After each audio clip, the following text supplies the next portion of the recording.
Ukisikia neno mtaji, unaongelea kitu ambacho unaanza nacho katika mwanzo mdogo, lakini kina matokeo makubwa. Ndio maana ya nini mtaji? Ni kama kianzio. Ukisikia mtu anataka kuanza biashara, anasema nina mtaji wa shilingi 100,000. Hiyo 100,000 sio kila kitu. Hiyo 100,000 ni mahali pa kuanzia, lakini umbali atakao kwenda unategemea akili alionayo, ufahamu alionao kuhusu biashara. Ndio maana mtu anaweza kaanza nayo laki, baada ya miaka 10 akawa na mamilioni mengi. Kwa hiyo mtaji ni mahali pa kuanzia. Sasa Mungu naye ametupa mitaji ambayo hauitafuti mbali na wewe, unayo tayari, ila huwa hatuijali na kuichukulia kwa uzito kwa sababu ya mazoea, lakini pia kutojua neno la Mungu. Sasa mitajio iko kadhaa. Mtaji wa kwanza ni uhai. Mtaji wa pili ambao ni uwepo wa Mungu. Uwepo wa Mungu ni mtaji. Kama una uwepo wa Mungu, ndo unaona mtu ni mshirikina, mtu wa waganga, makafara. Mtu anaweza akatoa hata mtoto mzazi ili afanikiwe. Maana yake ni kinyume. Lazima kuwe na kitu cha kiroho kinachokusaidia kufanikiwa. Hakuna mtu atafanikiwa bila kuwa wa kiroho. Sasa kwa sisi ambao tumeshamwamini Yesu, hakuna namna utaishi bila kuwa na uwepo mkubwa wa Mungu, kwa sababu huo uwepo wa Mungu ndio utakao kufanya uweze kushindana na wachawi, waganga,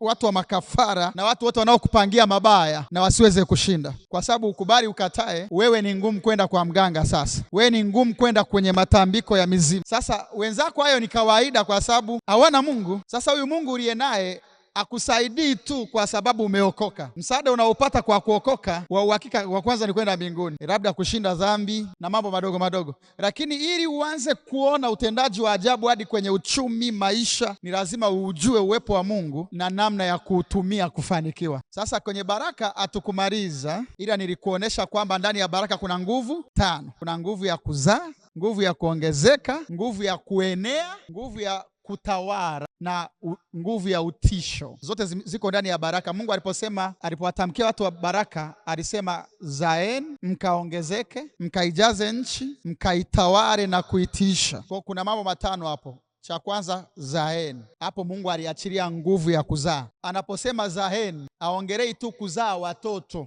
kwamba mwanamume na mwanamke wakikutana wanapata mtoto. Ile ni nguvu ya kuzaa vitu vya maana kwenye maisha. Kiingereza ukisoma maandiko hayo ya Mwanzo sura ya 1 mstari wa 28, Mungu aliposema zaeni, Kiingereza ni neno be fruitful alafu multiply. Be fruitful and multiply, yaani maana yake uwe mtu mwenye matunda, uwe mtu unayezaa. Sasa matunda sio watoto tu, kwa sababu Kiingereza cha kuzaa watoto sio be fruitful. Kiingereza cha kuzaa watoto ni bear children au give birth, si ndio? Kwa hiyo alikuwa anaongelea kuhusu uwezekano wa mtu kuzaa vitu. Ni kweli kabisa, ni kwamba kila mmoja ambaye ni mwanaume au mwanamke amewekewa ndani mfumo wa Mungu wa kuweza kuzaa. Kwa mfano, mwanaume ana mbegu, mwanamke ana yai.